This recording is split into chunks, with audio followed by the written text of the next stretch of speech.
अरे दरबार में बुलाकर इस शंका का समाधान कर डाले।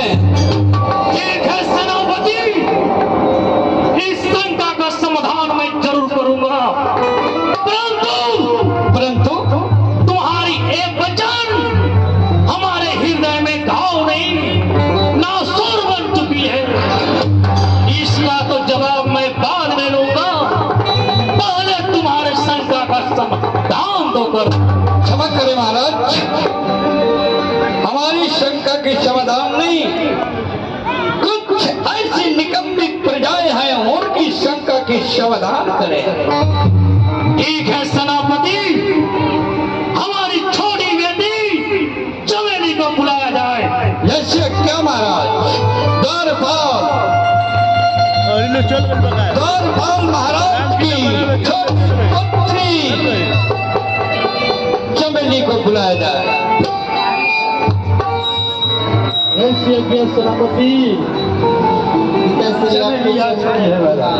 खुश रहो बेटी।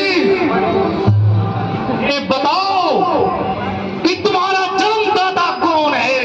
हाँ, तुम्हारा अन्नदाता कौन है? तुम्हें इतने लाड प्यार से पालने वाला कौन है? बिल्कुल। तुम्हें इतनी शिक्षा देने वाला कौन है? हमें तो भाग विधाता भी मांगती होगी।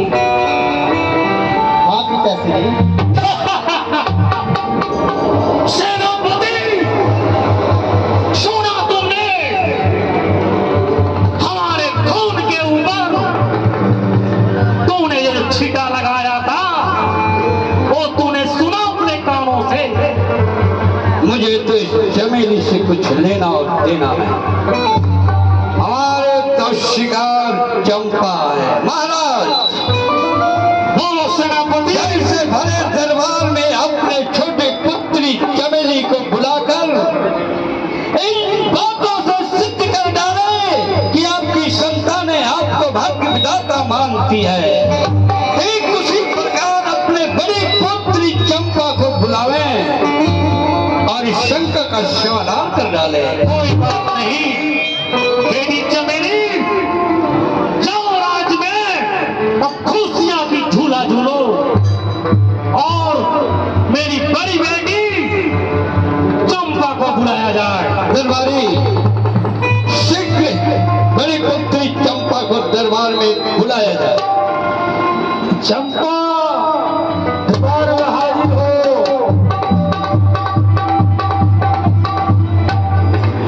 पिताश्री के चरणों में प्रणाम स्वीकार कर।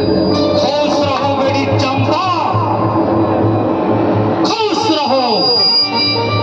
कहिए बेटी चंपा, हाँ तुमसे कुछ चंद सवालें करनी है। कीजिए। ये बताओ कि तुम्हारा जन्मदाता कौन है? आप हैं पिताश्री।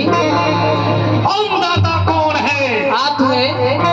और इतने लाड प्यार से पालने वाला कौन है? आप ही हैं। फिर तो हम भाग विधाता भी हुए। नहीं, आप भाग विधाता नहीं है। सुन ले महाराज, महाराज सुन ले। अरे दरबार में जबकि आप ही की संतान आपको भाग्य विधाता मानने से इनकार है, तो भला प्रजाएं कैसी आपको भाग्य विधाता माने? चंपा जी, अभी से तुम हमें अपना भाग विधाता मान लो। नहीं, आप भाग विधाता नहीं हो सकते। फिर इसका मतलब कि तुम हमें भाग विधाता नहीं मानेगी?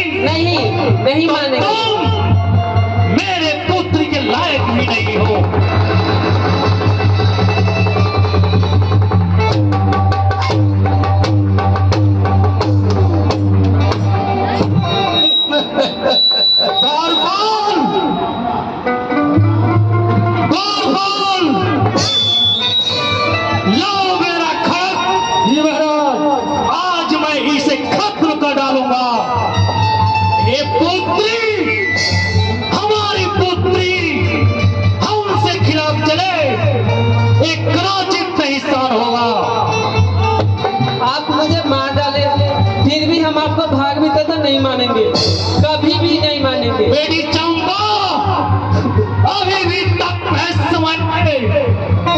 तुम मुझे भाग विधाता मान लो नहीं मानेंगे तो कभी भी। जिंदगी की खैर है, वरना वरना तुम्हारी सर हमारी खड़क की प्यासी है। ठीक है, काट दीजिए आप मेरा सर। चंपा! सेनापति! तुमने ये हिम्मत कि हमारे खड़क को तूने रोका।